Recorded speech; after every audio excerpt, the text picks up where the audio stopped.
Hi everyone, I'm David from Mostly Images. I'm a full-time wedding and portrait photographer from here in Melbourne, Australia. What I thought I'd talk to you about today is the selection of lenses that I use at a wedding. I don't use all of these obviously for portrait sessions, but I do take them all when I'm doing a wedding session, or a full wedding I should say. I thought we'd start with the APS-C lenses first and then I'll go through the full frame lenses. So I was going to show this on the A6000. This is the 22.8. It ends up being around about close to a 50, I think, by the time you take the crop factor into consideration. What I love about this lens is it's extremely small, so it's great to just lug around, throw in a bag, throw in a jacket pocket, something like that, jacket pocket. It's a 2.8 constant aperture. It's just beautiful. So I tend to leave this on the camera most of the time. I will occasionally change it with some of these other lenses, but when I'm walking around or whatever, this is my street photography lens. Love it. The other one I've got for APS-C is the 30mm macro. This is a 3.5 aperture lens. It's beautiful. I bought this the other day to actually do the ring shots in the wedding. I did do some on the A6000, but I also used it on the A7R as well with the crop factor, because you get an 18 megapixel file size. It automatically turns it to APS-C when you put the lens on. Beautiful and sharp, incredibly sharp actually. I used to use the Sigma, which I'll talk about later, but this is amazing for close-up ring shots because you can get really, really close. The focusing distance is, you know, almost touching it, so it's incredible the detail that you get, and it also autofocuses amazingly. Love it. So I used it the first time this week. Over the next few weeks I might even give a demo of how I use that, and I'll post it on YouTube so that you can see how it's used. Wouldn't be very good for bugs and things like that though, because you have to get fairly close to the subject. That's where you'd use something like this Sigma or the new 90, I think it's the 90mm from Sony. The other APS-C lens that I use is the 10 to 18. I bought this really to put on a gimbal that I've bought. I've bought a Came TV gimbal, which I'm going to review and put that online as well. But I've found that I can use this on my full frame cameras, so the A7s and the A7R2s, and I get around about 12 to 17mm as a usable image. That's incredible. I didn't realise you could use that. So I did use it on the weekend for dance shots and stuff like that, where it wasn't quite wide enough with this 16 to 35, but I got about 12 to 17. The results are great, so I did use that on the weekend. It's extremely light, which is one of the beauties of using this lens. That's why I bought it, because on the gimbal, I can only hold up to 1 kilogram, I think, and so I needed a nice wide lens. Terrific. I'm wrapped in it. The price of that was, the 16 to 35 was 10 to 18, sorry, was about $750. I had to look under the camera there because I've got my prices listed down. By the way, this one, the macro, was around about $350. Next lens, which is the full frame one, is the FE 2.8 35. Beautiful lens. I used this for most of the low light shooting that I did at the wedding on the weekend. I was shooting in this old house, and we went into a really old room. I might even post one as I'm talking so that you can see the type of image that this gives you. Has a funny sort of funky lens cover that you can put on. It takes a 49mm ND filter or filter if you want to put that on. You can also put a filter in here as well if you wanted to, so you don't have to take that funky cover off. It is a constant f2.8. Really, really sharp.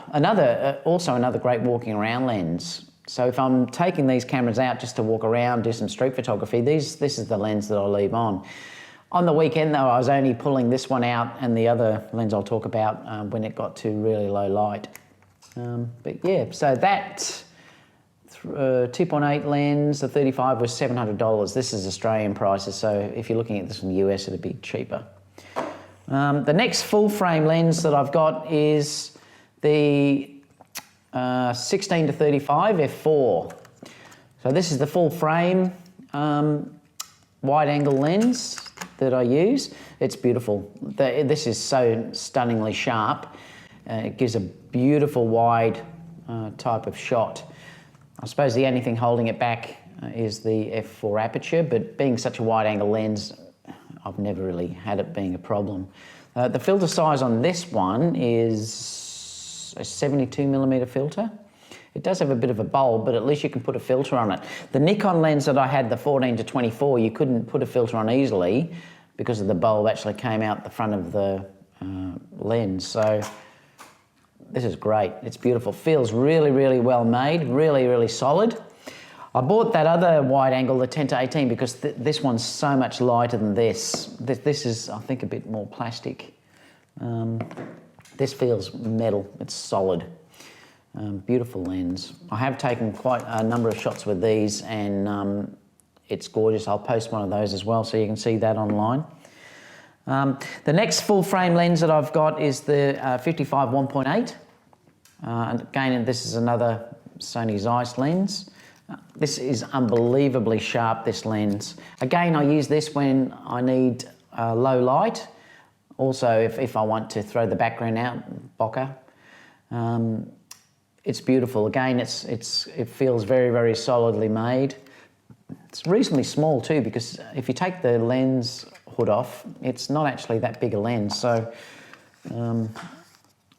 it's really, really nice. But the results from this are stunning. I have ordered the 85 1.8, the Zeiss lens, but like everyone else, I'm just waiting, and I've been waiting for weeks and weeks and weeks, so I'm not sure when that'll be coming.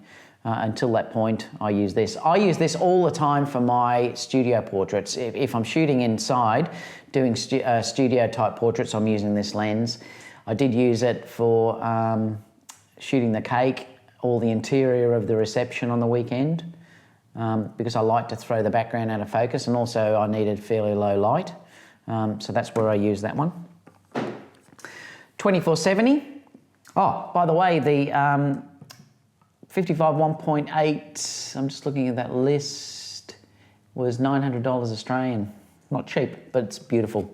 The 2470, the 2470 is $1,400. This is a constant f4.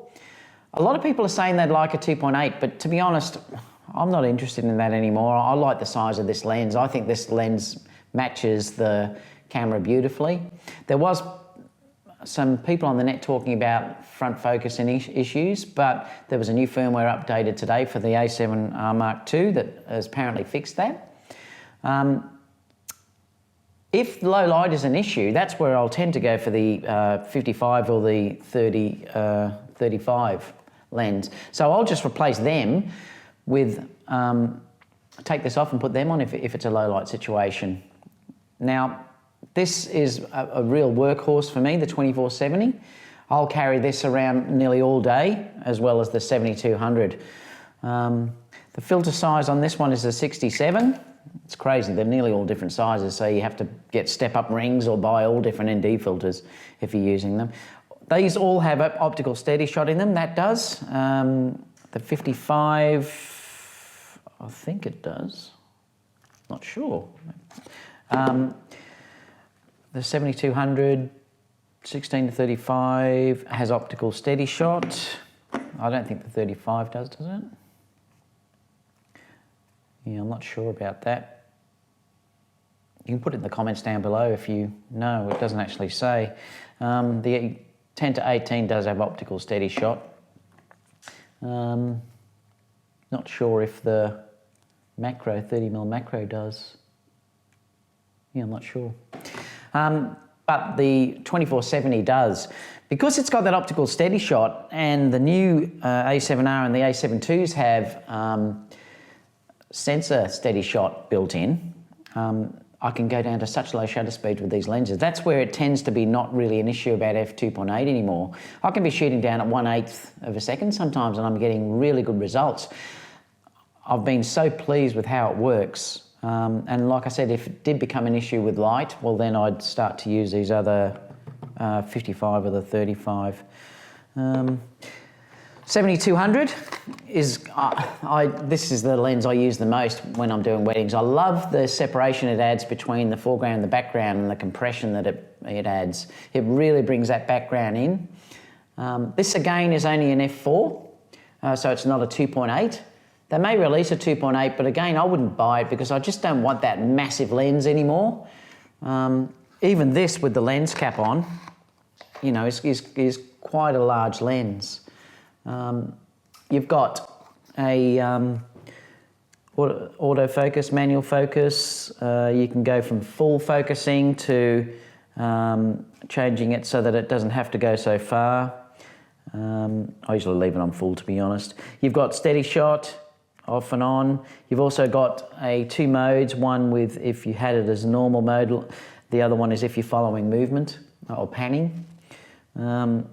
It's just beautiful. You've got these focus locks, so you can lock on your focus with these lock-on points around the lens. It's just beautiful. It's so well made, and the results from it, I'm so happy. I use this probably 80% of the times for the portrait shots when I'm starting to do those with the bride and the groom after the ceremony. By the way, that was, the 7200 was $1,500 Australian. After we've looked at that, I thought I'd just talk about two lenses that aren't F-mount lenses. I do have this Sigma, which is the 105 2.8. It's got the Metabones adapter on there, so I can connect it to the Sony system.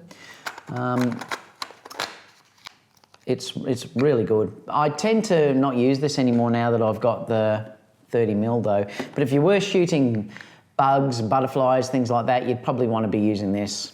I'm not sure, did I get down the price of that one? I think it was about $800. Then I've got this one, which I bought off eBay, which is just a 35 2.8. It's an old Nikon lens, but the beauty of this lens is just how smooth it is. It's just incredible. So for video work, it's actually quite nice if you were trying to pull focus. It's really, really smooth. And I think I only paid something like $50, $60 on eBay with this. That's the beauty with this system. I can just basically use any lens from anywhere. You just have to get the right adapter.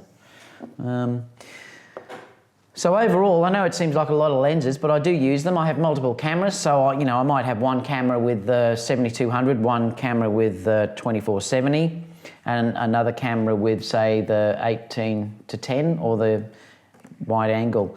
And then if low light becomes an issue, I'll actually change over and use the 55 and the 35. When I go in and do the house shots with makeup and things like that, I tend to just shoot that with the 55 1.8. Yeah, so any questions? Please leave a question down below. I'm also going to talk about how I went yesterday using the A7 Mark II. A7R Mark II in the next video. So I'll talk to you again soon.